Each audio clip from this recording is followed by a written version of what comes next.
La ciència fonamental és una eina d'engany. La ciència no busca la veritat. Estableix normes i barreres perquè la gent no descobreixi la veritat per si mateixa. Des de la infància ens introdueixen el mite que la ciència és un coneixement honest del món.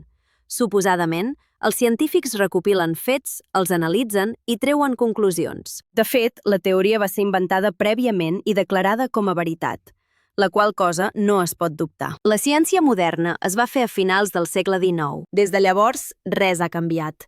Només ajusten les dades noves a la teoria antiga. No funciona. Llavors, els científics comencen a somiar despiadadament. Van inventar els dinosaures, els emperadors romans, els forats negres, la matèria fosca i molt més.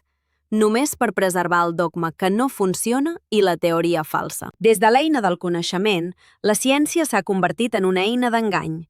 Però als científics no els preocupa. Són pagats. Enganyen la gent. Un treball normal.